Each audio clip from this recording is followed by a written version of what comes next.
Hi and welcome back to another episode of the Koi Perspective. I'm delighted to say I'm here with Amir from Koi Water Barn. Yeah, no, thank you very much. Yeah, no, thank you for coming all the way down as well. Yeah, 3.5 hour drive. So hopefully it'll be worth it. yeah, no, it's always a pleasure to come down here. Amazing garden centre as well, isn't it? It's like a full day out for people visiting. Yeah, it's got some really nice, scenery, nice bit of land, loads of plant selection. So yeah, one of the best ones in the southeast for sure. And there's a lot of ponds here as well. Like you could genuinely make like a full day of visiting here and spending some time. But Koi Water Barn's probably one of the staple names of koi dealers in this country, isn't it? How did you, when did you start working here? Well, I am actually. I started about 1.5 years ago, so that around the end of 2022. But yeah, like as you said, it's one of the staples of the UK. I'm actually just down the road myself in Sidcup, about 10 minutes away. So when I first got into koi, it was the very first proper koi shop that I'd come to. Yeah. Not including any like of the garden centre ones, but ironic now we're a garden centre in a garden centre. But yeah, it's always been down the road, and I remember walking in for the first time, seeing the main pond in Lily's farm, and just thinking, wow, look at that. These are who, what nutter gets these. But here I am today. And we all start there though, don't we? That's literally how I got into the hobby as well. And like, were you a hobbyist before, or was your family into keeping koi? Yeah, my family weren't into koi, maybe aquariums a bit, but yeah, I'd started around when I was 15. I'd done my first pond when we moved to a new house, and just from there, the typical story really, you get a few goldfish, you get a couple koi, and then just like that, you get the addiction, you start reading up on it, start learning all the varieties, you get problems as you do, you learn about the filtration systems, you upgrade as you go. And and then you get the koi bug, so it's called. And then you join the club. I remember joining Southeast Koi Club, going to the koi show for first time, and just like that, just got addicted. Yeah, you do, don't you? You get hooked. And like, obviously working at one of the biggest UK outlets, and you're now like the full manager of the site now. Must be quite overwhelming taking that over. Yeah, it's been a journey for sure, to say the least. But yeah, it was because I started end of 22. It was just after the Detling show in September, and that's when Keith approached me, saying that he needed someone to sort of help run the shop, because he needed to step back a bit. His health wasn't doing too well, and I'd started around then, because at the time I had my own company, and that's how he sort of saw me, because I'd known him since I was younger. And yeah, he'd offered me the position. I started, and then straight after I started, obviously, unfortunately, passed away very soon after. But then, I got to be with him a good few months, and it was an honour the few months I was with him, and learnt a few bits. And he was a great person, and it was very sad to have that loss. But yeah, in the meantime, I got thrown right in the deep end. And I get a call from Tony, and he goes, "Oh yeah, are you able to step up? Oh yeah, who are you?" It's always a good start. Right, yeah. Who are you again? And oh yeah, are you able to do the shop? And he comes over from Dubai. And he just sees everything's like a little bit in chaos, but I'm sort of keeping on top of it all. And then it just all went from there, solving like one bit at a time, trying to figure out all the bits to this company, all the suppliers to this company, piecing it all together.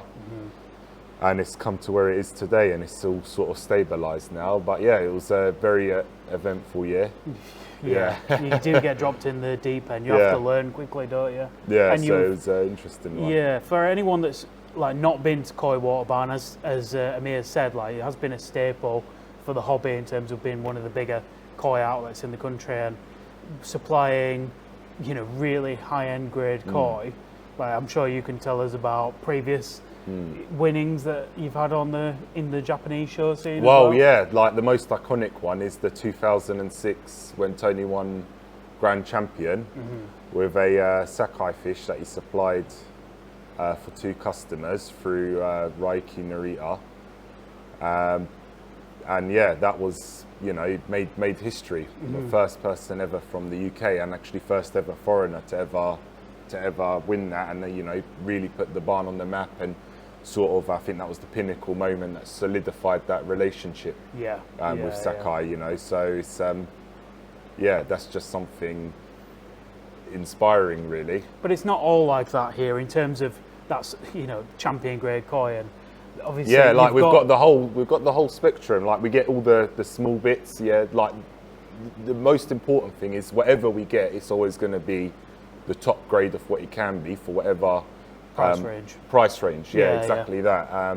And we mainly specialise in the south, but we do get the odd few bits from Nagata and some really nice mixes. And yeah, it's just an all-round nice bits and bobs. We're most well known for the Sakai Tosai that we get, and you know, a really good example of that is we've got little bits that range from around 30 to 80 pound, and then we've got jumbo Tosai that can range from a couple £100 to 1,000, and we've got the bigger bits that are a load more. So we've got the whole spectrum at every price.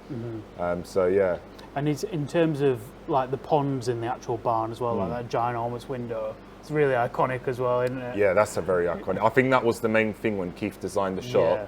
He wanted it to be a focal point. You walk in and you're just blown away immediately. And to be honest, credit where it's due, I think it has done that very well, because every day there's at least 20 people from the garden centre, 20, 30 people. They walk in, they turn around that corner, and they literally, they actually stop in shock. They're like, oh my God, or wow. And it's crazy, isn't it? they're just walking their dog, and then they just stop and they look in shock. And they go, is it magnified? Are they real? You get all the same questions. But yeah, till today, every person is just turning around and just gobsmacked. I wonder how many moments there's been in front of that window where people have gone, like, had the same moment me and you had when we got into the hobby, like, do you know what I'm going to build upon? Yeah, like, exactly. Well, that's the thing. I do think that all these, you know, I do think back to myself when I went to the barn first time. You walk in, you see that massive fish and go, oh my God. Yeah. And the first thing is like, you know, who actually get these? Are these something you can get? And then that's how you start looking into it. And insane, really. Obviously, you've had to take over from Keith, kind of going back to that as well. There's always long-standing customers here as well, like you know, the difficulty of, I guess, taking over all these relationships that's been built by Keith in such a short period of time has been. Yeah, that's been one interesting part of it, because you know, a lot of these relationships are, you know, not only it was a shop, it's a lot of personal relationships, especially over 30 years or 40 years the shop has been running. You know, these are customers that had been, you know, coming to the barn for all these years and seen Keith's face. So, you know, to them it was obviously, you know, a shock of what happened, and then obviously they've walked in and seen my face and they go, who's this guy? So, but you know, been working, making sure to, you know, look after all the customers that have been coming here many years, and I think a lot of them will say that, you know, they've been looked after, and it's been great to have them come back as well and support the barn in that year. You know, and this, it's been a great year. And as you're in the job, it's just kind of like, you know, I see like little amends you've made of the time that you've been here in terms of like the quarantine we've just been speaking about, little things, changes here and there that you're making to improve things, you know. Yeah, sort of almost putting my own touch on it. A lot of it has just been making it a bit more practical, because we was a bit short-handed. When I started, there was actually, I think all the previous staff had left around then, so I needed to sort of make things a bit more efficient, a bit more practical. So I've done a lot of modifications around the queue room just to make things a bit more easier, streamlined. Yeah. You know, the shop ponds are very good, very well filtered, but where it is a bit of a cramped space and where the filters have been sort of slotted into these awkward gaps, they're very inaccessible. Yeah, Even yeah. just this morning, we was trying to get sort out one of the pumps. It had blocked because the screens got blocked, and that was like, I'm 6'4" and it was squeezing into like a 2-foot gap. So it was a very interesting one. But yeah, there's been a lot of few bits and bobs fixing up as I go. Yeah. And in terms of, your journey then, you've gone from working here since 2022, as you said, and then this year you've managed to go to Japan. Like, was it on the bucket list from the start for you? That has always been, I think, for any koi hobbyist, it's always a dream. Yeah. Whether you actually do it or not one day, that's a whole different question. But it was definitely one on the bucket list. What a dream to actually go see it. And I was very glad that I had the opportunity to go. And Tony took me out there, was able to show me all around Nagata and the south. All the breeders were amazing. Some really amazing farms. They varied so much from the places in Nagata, the places in south. And to see it in person, it's like you can't imagine it. You can't imagine it. You can watch a lot of YouTube videos, try to envision it, see it, but going around Japan and seeing it in person, it's just And I think you'll have seen a side of it then nobody will have done, because with Tony's relationships that he's got, having one grand champion at the All Japan, not everybody has that that level of access. It did actually, to be honest, it did feel a bit VIP, because as soon as you say it's Koi Water Barn, it was instant response from the breeders. And then straight away, take you round, and even, we've got a bit of access that I think for maybe some other places they'd have to sort of maybe sway a breeder to take them to. But with Tony, they were like, they wanted to show him all their best fish. So it was like, come have a look at this. So it was nice. It did feel it was an amazing opportunity, an amazing perspective to see as well. And was it all that you expected, like, or was it?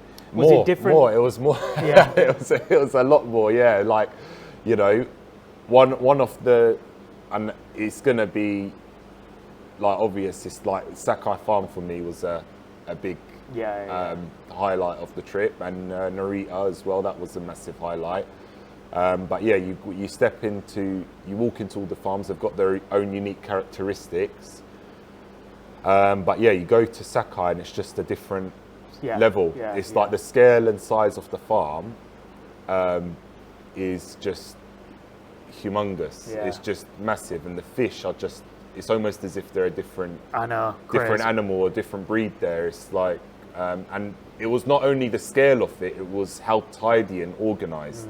All the ponds were just rowed up, mass filtration, just everything. It was like it's overwhelming, but it's so, there's so much to look at, and not enough time. And we were very, very fortunate. Kotaro, Kento's son, had actually taken us to their actual house. Wow. And right next to his house, he has a greenhouse which has all their best fish. So there's literally probably about, from the top of my memory, about 5 ponds in this greenhouse.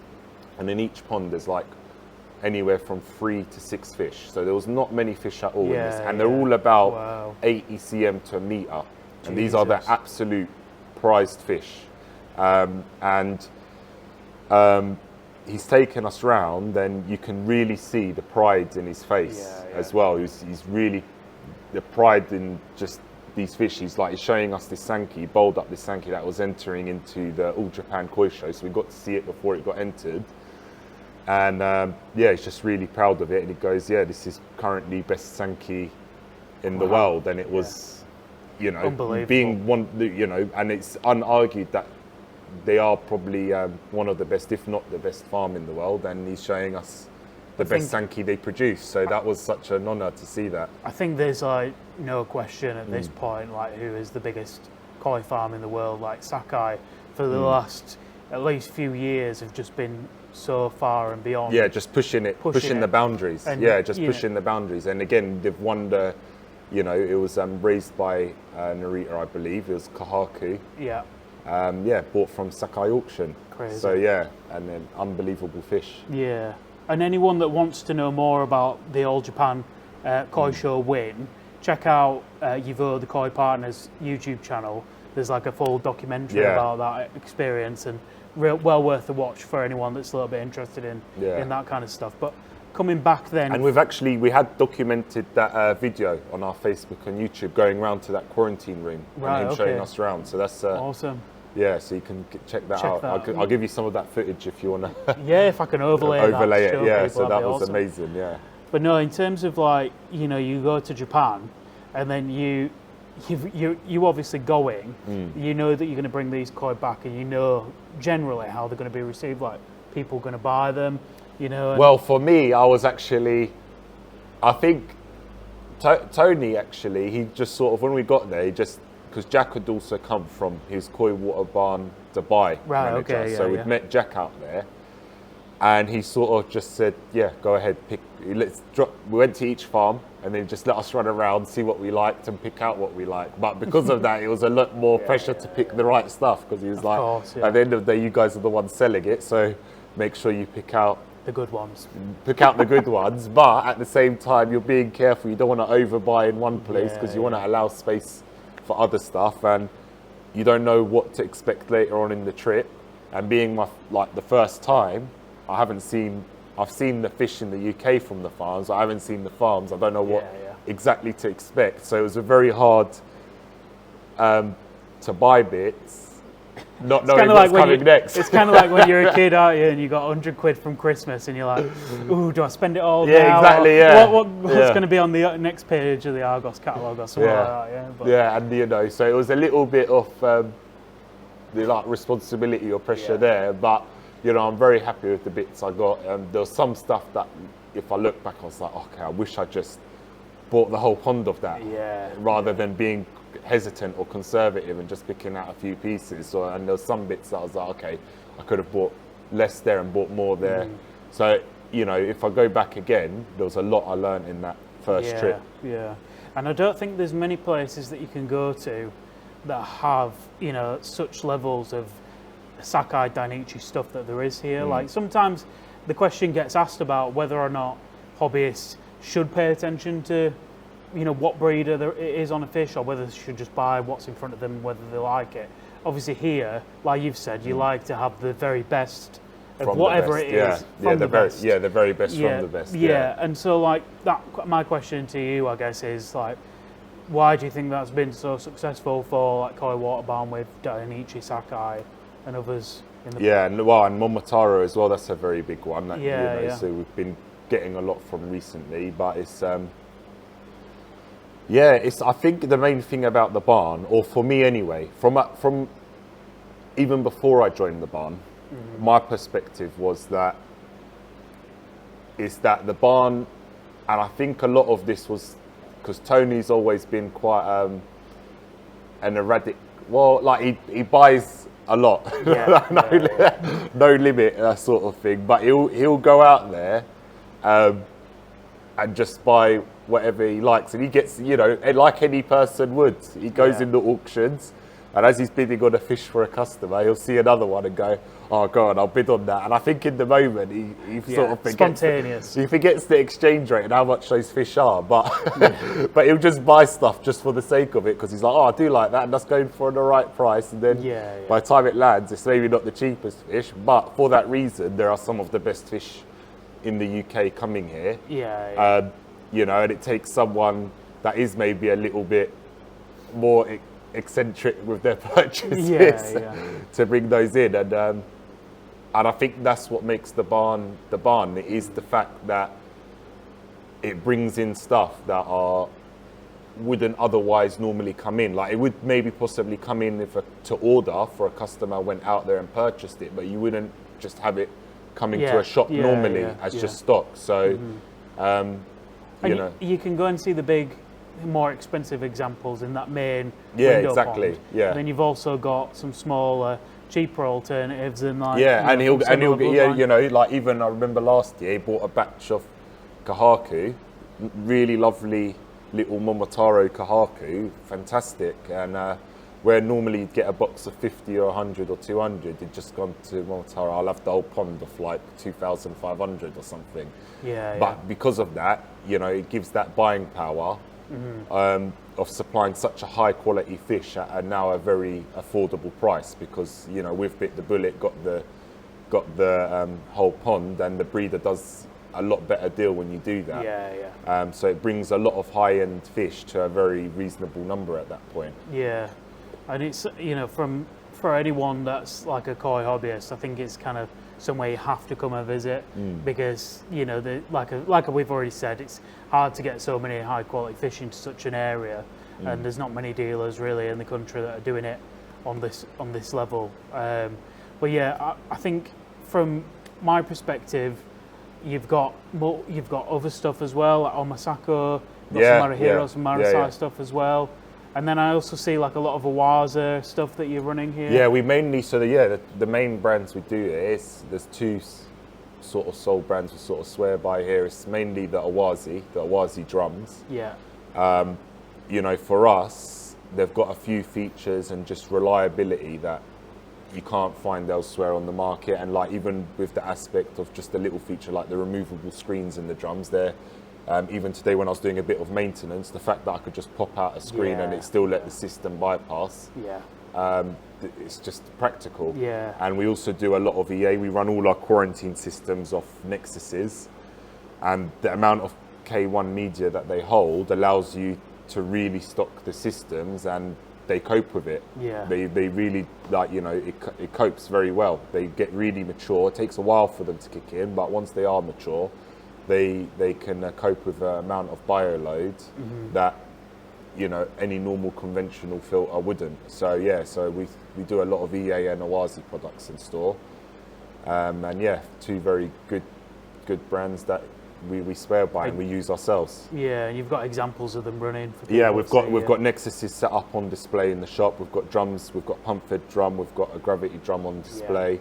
Our main ponds are run on drums. So yeah, so if you ever want to see one in person, you can see them up and running. Get close, ask questions, but all the staff are trained on them. So yeah, it's kind of a case of practicing what you preach as well. Like you use it and show it, you know, being used. So yeah, like for me especially, like first thing I'd done when I was here, I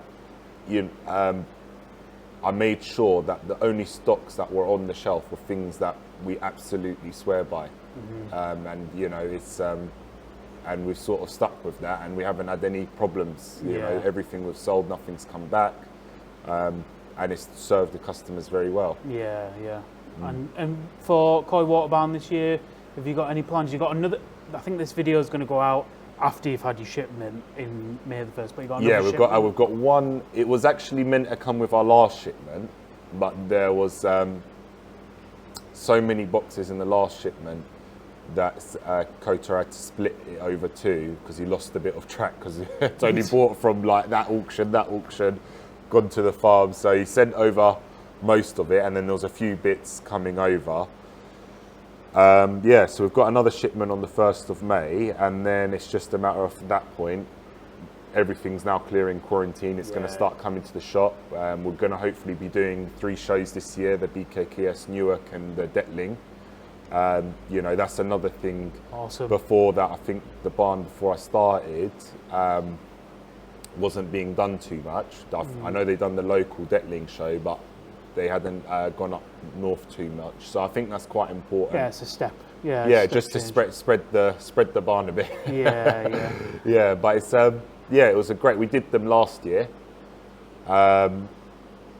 And yeah, they were great, and we had a lot of people and a lot of great feedback, and it'll be good to do them. And it was a bit of fun as well. It was a bit of fun, it was stress and stress relief at the same time. Of course.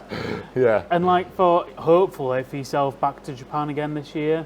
That would be fantastic. If, what would you be most looking forward to going back and doing again? Do you know what? I didn't go in October last year for the harvest, so it'd be amazing to go for Sakai harvest or something like that. See what bits they get in. yeah, maybe pop to Nagata and see a few of the harvests there. But yeah, mainly down south to see. I'd love to go back to Momotaro as well. Sakai and Momotaro were definitely a couple of my favourite places. Like, you know, Daisuke was a very welcoming, very great guy. We picked out a few large ogans.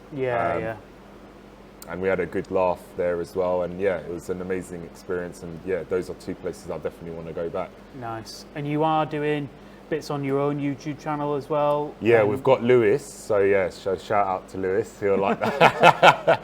Yeah, you don't think he gets enough credit sometimes because he's behind the camera. But it's he's doing all our videoing for us at the moment for our channel. So he's been recording. He started out recording in Japan, and he sort of continued off then. Yeah. Just to get our YouTube up and going, get a bit more bits on it, behind the scenes sort of thing. Yeah. Yeah, it's not really like necessarily an advice or knowledge channel, or just like it's just showing what sort of stuff we've got in store, what's coming in. Just you know, just have an exclusive look of some bits. And you know, awesome. Anytime we do something interesting, we sort of video it and pop it on. So nice. Yeah. Well, keep in touch with everything Koi Waterbound on their pages as well, and check out, like I say, the Koi partner. He's doing loads of stuff with Tony in Dubai as well. And he did things like started that. a lot of that. Yeah, it's really cool. It's like gunmetal, isn't it? Look at this one as well.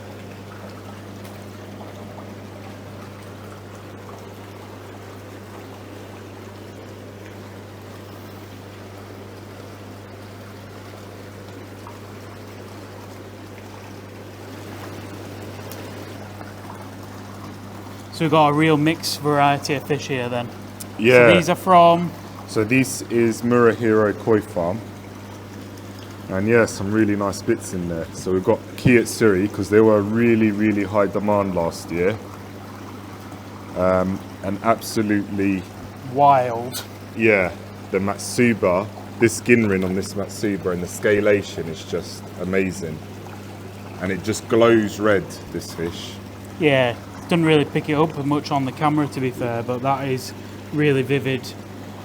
Yeah, it's like a really chaotic, crazy Ginrin in the scalation. Yeah. And then most weirdful were these two bits over here, which I spotted.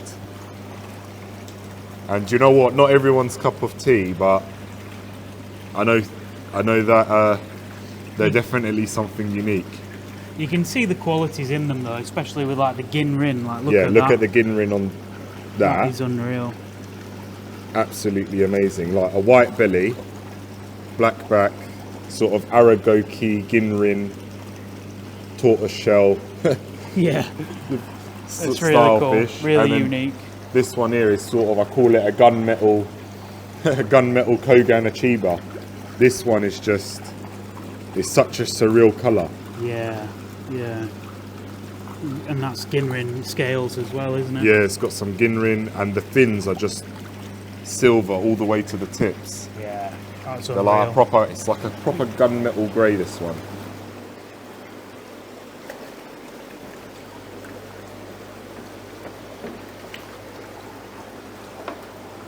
So the skin on these is just really coming into their own at the moment. Yeah. The sumi is coming up, the beni is just sort of refining. It's nice and glossy and shiny, and the shiroji on them is amazing.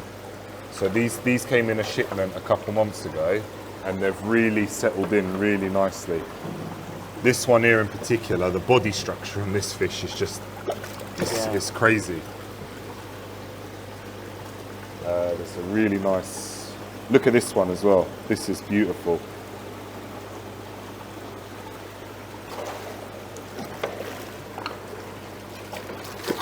Yeah, this was the one that caught my eye, this one. So Omasako Showa. And yeah, it's a very, very good farm. I believe year on year we've gotten always a few pieces of him. And yeah, his Showa are really nice. I think he uses a Dainichi bloodline. They've always got a really nice tubular structure, really nice head structures. Yeah. Really clean shiroji, and the sumi is almost very similar to ishiro, where it's underlying and it comes up. Yeah, yeah. And a lot of this was not here on the shipment night. Wow. And the beni quality on these is lovely and thick and deep. Yeah, you can see it there. Really nice, thick, rich, glossy beni. Yeah, that I've just fallen in love with.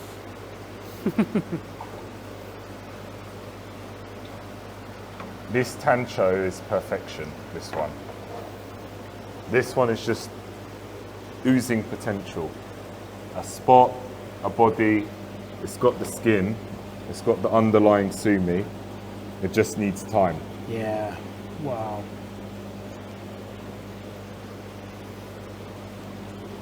It's not often you see them as perfect as that. Yeah, and the little flicks of tajima in the fins, it's a very good sign for the sumi to come. This is one of my personal favourite fish, this one. That's a real prospect. We'll have a look for another one. I'll take a random scoop. Right, you can net anything from this pond and you won't be disappointed. This is just a random Sankey. Oh, there you go. Yeah. Beautiful sumi placement. Nice 4-dan Benny pattern. Nice flicks of tajima in the fins. You know, what more do you want from a Sankey? Yeah. Yeah. What more do you want? Amazing. Yeah. Plus, cherry on the cake, it's Sakai. It's Yeah. Sakai.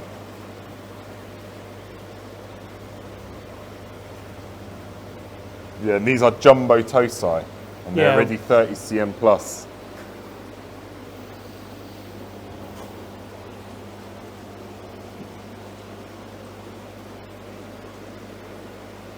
Yeah, look at the size of this one. This is one of the bigger ones. Oh, this is actually, no, this is my favourite. I really like this one.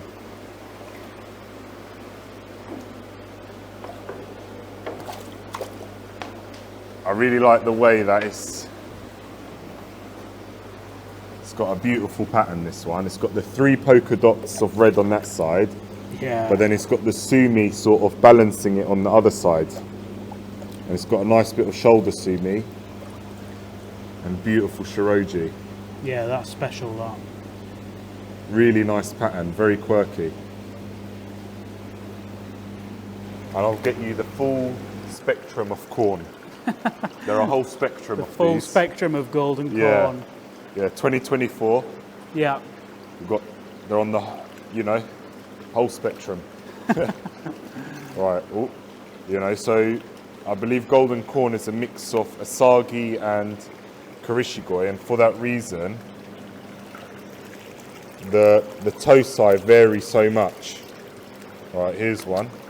I'll get it into the bowl. This is one of my favourites. So you can see with this one, if it calms down a bit, it's got this sort of underlying white, Yeah. and the individual scales are yellow. Yeah. This is actually a really, really nice example. Really nice example. really nice ginrin throughout all the scalation as well. Exactly.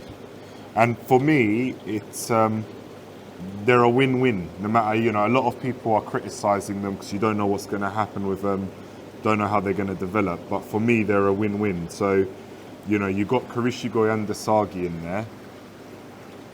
They're bright yellow. If you get a bright yellow one, they're a nice bright yellow Karishigoi or Karishigoi looking fish. And if you get a blue-white one, it's a really nice snow white or blue Asagi looking fish. Yeah. And no matter what happens to it, if it does develop red or it does develop Kanoko scalation, they're a nice, unique, bright coloured fish added in. And then we've got these ones as well. We've got like a, it's almost like a Kiyosagi, which in itself is a very Unique fish, isn't a it? very unique variety in itself. So you can see here, it's basically the Asagi, But instead of having the traditional red belly, it's got yellow. Yeah. But that would have come from the Karishigoi.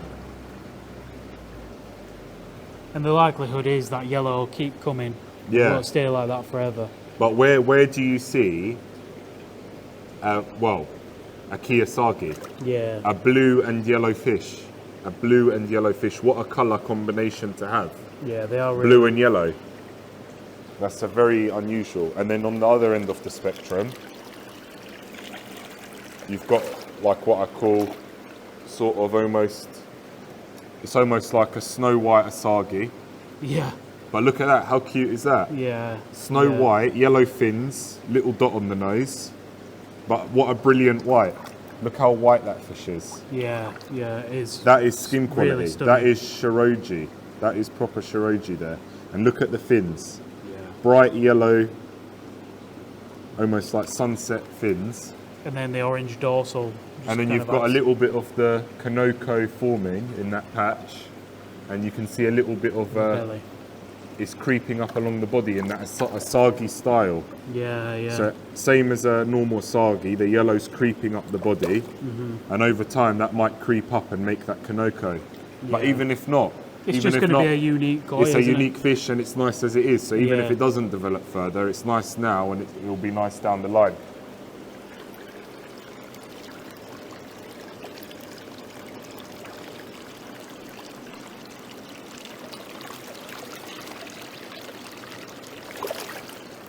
And maybe this one is the one that is more familiar to people. It's not a Ginrin one, but more Yeah. familiar. You've got that yellow base, and you can sort of see that asagi sumi underneath, and the red sort of forming along the scales already at this age. Yeah, it's hard to see on the camera, but there is like a really deep Yeah, red colour. in the beginning of each scale, yeah. In the real base of the scale. But you can see where this is a Karashigoi, but it has that asagi Yeah, sumi underneath. So it has that sumi underneath the yellow, so it means it has got that asagi gene, so the red should come over time. what a mix of 4 different styles of golden corn there. There you go. And actually, while I was at Taniguchi, I'd gotten a couple myself. It's one of my, you know, I'm a Gosanki fanatic, but it was nice to see something so unique and different. Didn't have to conform to any rules, and just uniquely beautiful. So what are these then? So yeah, these here are actually this year's batch of Sakai small tosai, but I've taken a little bit of a different approach. I've gotten in the highest quality batch that Sakai, Kentaro and Kotaro willing to sell as loose tosai.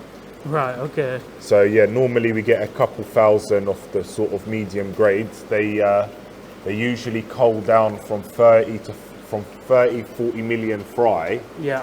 They cull down to about 6,000 to 10,000 fish tosai. And yeah, this year he only had 6,000 fish available, and he had them all divided. And even while we were there, he was still dividing them. And we'd gone to the top pond that he had available with all his best pieces, and there was 420 of his highest grade small tosai, and we bought the pond. So a really, really special opportunity to get some, you know, real proper grow-ons with like a lot of potential. You know, these have a bit of pattern to them. You know, they've got a lot of 3-4 steps in there. And you'll actually notice as well there's some Showa. So last couple of years he's held back the Showa because he's been breeding Showa, dabbling in Showa, but he hasn't got many parent sets. So he's been holding back a lot of the fish. But when we come back to the UK, Tony had asked Kotaro, Kentaro's son, if he could, you know, nab us out a few Showa from any of the spawnings, and he'd kindly picked out 200 for us to mix in. So nice. And that was really important for me because I wanted to make sure there was the all 3 Gosanki in the mix for people to pick from. So yeah, that's a really, really special opportunity. And this is straight from the farm to the Q pond to the customer. Yeah, yeah. You know, so this is like the, you know, in essence, the customer has gone to Japan and picked it out themselves. There's no agents, there's no in-between dealers, there's no middle. They haven't been picked through more than that. They've come straight from Sakai, his top grade batch, and straight to the customer. So this is going to really offer a nice opportunity for our customers. So where are we then, Amir? Right, so we're at a good friend Daniel Blackman's pond, and yeah, very loyal customer to the barn, and yeah, an absolutely unbelievable pond, this one. So this corner window here was recently added by Darren at Koizen. Yeah, that's so cool. Which makes it a little bit more accessible for viewing for Dan, and he can really appreciate these amazing collection that he's been growing on. All from the barn. Yeah, so a mix of Sakai, Momotaro. Isa, Omasake. So how many gallons is it then, Dan, this pond? About 6,000. 6,000. And how long has it been here? Roughly about 10 or 11 years. I think it's when we moved into the house, I think it's the first thing that was done in the house for any modifications in the house. Yeah, got your priorities. Yeah. It's amazing. And how did you like get into koi? What was like the moment where you thought, right, I'm going to build a koi pond now?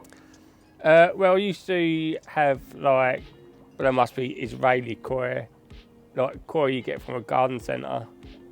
And then my mum met her partner, and he did have a koi pond, and he took me up to Koi Walk Barn, and that's it, I was hooked.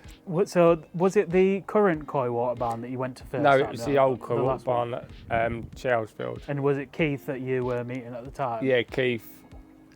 I think Tony was there a few times. Yeah. I don't know if it was before he moved to, abroad or whatever. Yeah. But no, it's definitely one of the coolest ponds I've seen, with like the aces and just the size of the fish as well. Like Amir tells me that you've grown a lot of these on from Tosai, Nisai, or Chibi Nisai as well. Yeah, I think that's the best thing about the hobby. You can see what's going to happen, but whether it happens or not. But it's the challenge. It's yeah, the challenge of the hobby. Yeah. But now I buy them sort of Nisai, Tosai Nisai. Yeah.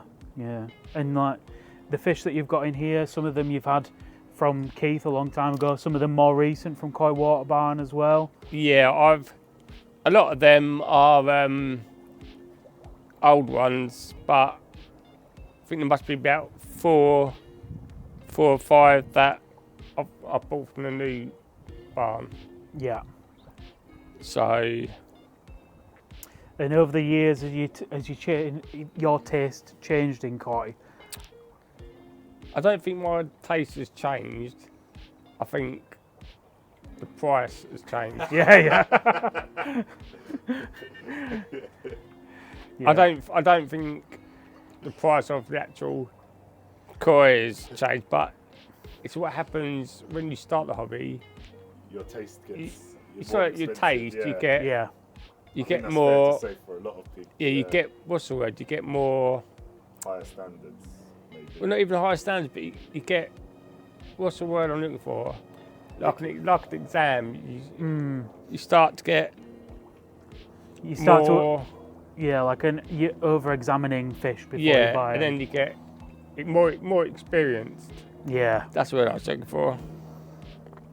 Yeah, and the fish that you've got in here are from some quite prominent breeders. Is that something that's always been like on your mind to buy from breeders that have reputation in Japan, or are you one of them people that tends to buy what's in front of you at the time, or do you?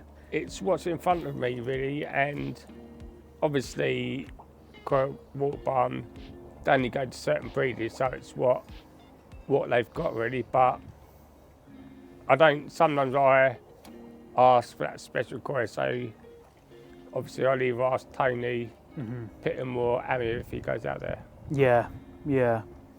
But I like the collection. You showed me these last year at the Southeast Koi Show as well. Yes. What was the interest in showing you koi? Have you done it before? Was it? I started in 2021. Like, All right, okay. I've always wanted to do it, but it was Keith that sort of give you that kick up the arse, if you know what I mean. And obviously for Koi Water Barn, Keith was obviously like a big. I never knew Keith personally, but he was obviously a big part of the hobby for a lot of people. I was really good friends with Keith. Yeah.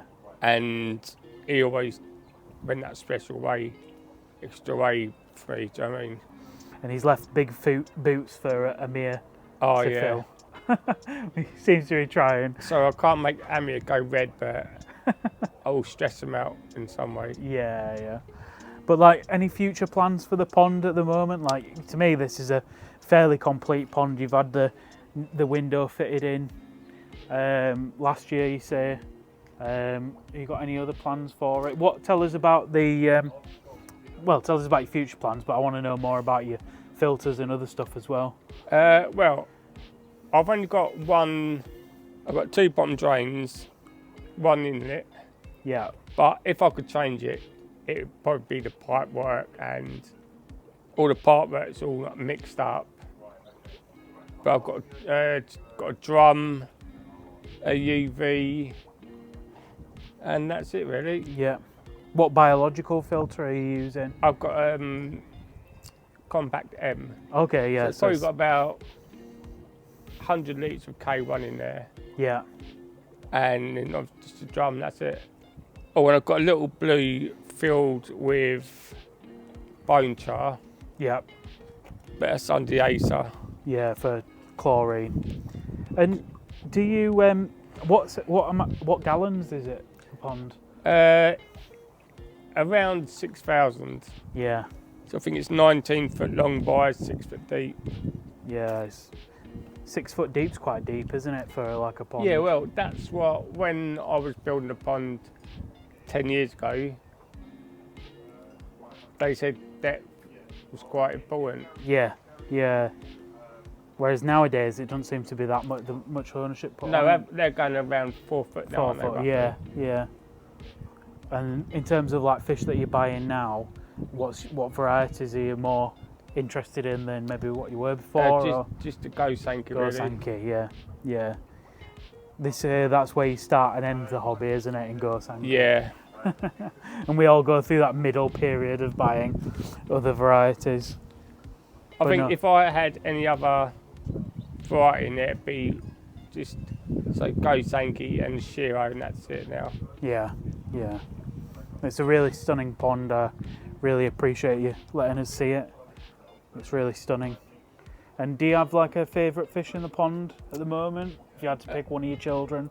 Yeah, well, that big Easter shower there, Yeah, because obviously my dad passed away 4 years ago, and that's the fish I purchased for him. yeah, that's nice. It's massive. What size is that now? It was measured 81 last year at the show, but doesn't stop eating. No, it's stunning. Well, it's it's been a Nice, pleasure. isn't it? It's been a pleasure to meet Dan, and we've sort of formed our own relationship over the last year. And the last fish he did actually get, he did ask me, what's your favourite kahaku? And I pointed it out, and it was this Dainichi kahaku that was actually originally set to go to Dubai, one of our Dubai customers, Cam, and I bowled it up for him, and he said, "All right, I'll have it." So I was quite, it was quite nice actually, and it's I see it now there with the pip nose. This one here. Yeah, and it's going to do very well in Dan's pond, and I'm sure he'll get it to 8 ECM like the rest of the collection. Yeah. But yeah, it's been a pleasure. And obviously, in the days of like dealer, hobbyist, relationships and things like that, like it has changed now. More hobbyists with, I guess, more dealers online that are looking towards like buying from here, there, and everywhere. It's nice to see a hobbyist that's like stuck by a dealer for such a long period of time. Yeah, no, definitely. But it does seem very like loyal. different culture now with hobbyists like buying from different Well, dealers. there's so much available now, and you get but I even remember when I first started 10 years ago, you got your few bits that you could get online, Yeah. but people wouldn't really buy off a photo, and now it's sort of common culture with the buy online and not go to maybe your local one. You got the sort of the whole UK to choose from. Yeah. So yeah, it's very interesting. But yeah. No, it's awesome. What a pond. Yeah, but no, it's very, you know, you can see these are fish from 10 years ago and from as recent as a couple months ago, and the quality is just persistent, even in some of the older pieces. Yeah. You know, if there's fish in here 10 years old, then yeah, still absolutely magnificent. Yeah. And just body power and, you know, things like that. Like, you know, obviously as Daniel said, there's like, you know, a couple of nicks and bumps here, but fish of that age with like the skin condition that they do have, sumi condition, is, you know, a testament to the owner, really. Yeah. Awesome. And there's some real variety of breeders in here as well. You've got, you know, the Momotaro, that's the Momotaro Kahaku, Omasako Shiro. Yeah. You know, Sakai Sankis, Issa Showas. So it's kind of a really good reflection of what the barn is all about as well. Like going back to our exactly earlier that. interview about, you know, being able to have little pieces of some of these best breeders in a hobbyist pond in the UK. No, it's a really cool example. Yeah, like the iconic famous names. Yeah. So it's pretty amazing to see it all in one pond, and this, I don't think there's any better pond that demonstrates it than this one. No, that's amazing. Thank you, Daniel and Amir, for taking me around today. I really appreciate it.